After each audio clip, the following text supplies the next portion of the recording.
In the middle.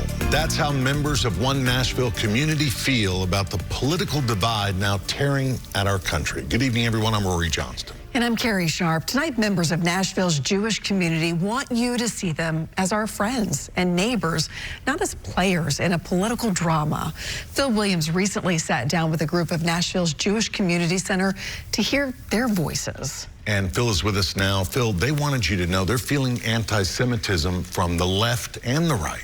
That's right. Anti-Semitism from the far-right extremists, which they expect, and now anti-Semitism from the left, much of that being driven by Israel's controversial war against Hamas. And they told me they now feel abandoned by people they once considered allies. What is your experience as a Jewish person that perhaps people don't commonly understand? I came to Nashville's Jewish Community Center to hear about the rise of neo-Nazis and other far-right groups and how that hate has been felt in this community. What I got was more than I expected. So I think it's funny, I feel like you kind of came in here with this expectation, I think based on the video, that like this was going to be about the far-right threat. This is going to be about the white supremacist threat. It's going to be about the Christian nationalist threat, and it is. But what came out of us was all the stuff about October 7th. But some also wanted to talk about how the left has reacted to October 7th. That was the horrific day that Hamas terrorists attacked Israel, murdering some 1,200 civilians in cold blood, taking another 240 men, women, and children hostage. When October 7th happened, all my friends called me. To be clear, when it happened, we had neighbors and friends who reached out and offered to bring us a casserole, because this is Nashville, right? Some saw the best in their communities. After October 7th, we had some, I guess they were evangelicals, groups bring us flowers for 3 weeks. They just brought the synagogue flowers, and I was like, oh my gosh. But for others, after October 7th, I felt a lot of deafening silence. The reaction was not what they had expected. October 7th was a terrible day for every Jew in the world. October 8th was an even worse day. For Felicia Anker, whose parents were the only members of their families to survive the Holocaust, the day after felt incredibly lonely. It was a day when those of us who have worked in our communities for social justice, who have stood by side in the face of inequality for all kinds of rights, for all kinds of groups, with a deep, deep sense of belief based in our own Jewish values.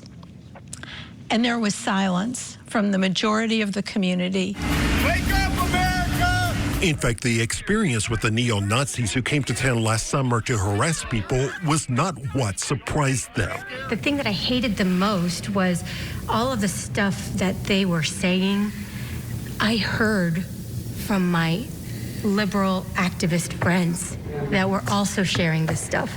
So this extremism has now, it's seeped its way, and it's really become a lot more popular than I think. Maybe I wasn't aware of it being as popular before. As Melissa said, you've got this coming from the Goyim Defense League. In some ways, Metro Council member Jacob Kupin says the reaction to October 7th was worse. What I didn't expect was what Melissa shared and others shared, Felicia shared, to just be dropped, to have fought and stood and marched for causes that were not my own and were not our own, and to have fought other people's fights with them, and then on October 7th to turn around and say, where is everybody? These people don't question that there is a real debate over how the government of Israel has waged its war against Hamas. After all, it's a debate that has also divided the Jewish community. It's not about the debate about Netanyahu and what he's doing or how he's doing or where.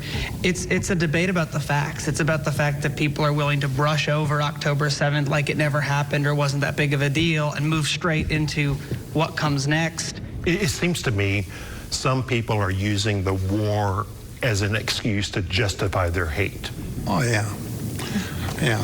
But some people, they just do it because they don't know any better. Fabian Bedney is a former member of the Metro Council. I had arguments with friends recently where they were accusing every Jew. I'm like, what did I do? You know, I didn't kill anybody. I didn't deny food to anybody. I'm actually doing the opposite. I'm trying to help people. The anti-war protests have also, in some circles, unleashed a wave of anti-Semitism, including the murder of a young Jewish couple on the streets of Washington. A recent poll from the Anti-Defamation League found that 24% of Americans believed that attack and a pair of other violent incidents were, quote, understandable. 24% also believe they were staged to gain sympathy for Israel. 14% did not consider them to be hate crimes. And part of why the condemnations aren't happening is that it feels like people are not willing to condemn what's happening on their own political side. The left is not willing to condemn the far left. The right is not willing to condemn the far right. It's politically inconvenient for them to do so. It's a dilemma that many of these people say leaves them wondering who will have their backs. But the intensity of this whole experience has manifested itself so that we don't even know who we can count on among those neighbors that we know are sophisticated and educated and dedicated to so many social causes that we thought we were partners in. You know, I think the thing that struck me most is that none of these people have any control one way or another about the tactics of the government in Israel, in Gaza, and they want to be seen as people, not as caricatures in this international drama. A drama indeed. Yeah. I understand, though, that you did get a surprise, a positive surprise out of this conversation, though. Yeah, it really was a great moment. It came out that one of these women actually established a relationship with one of those neo-Nazis that came to town last year.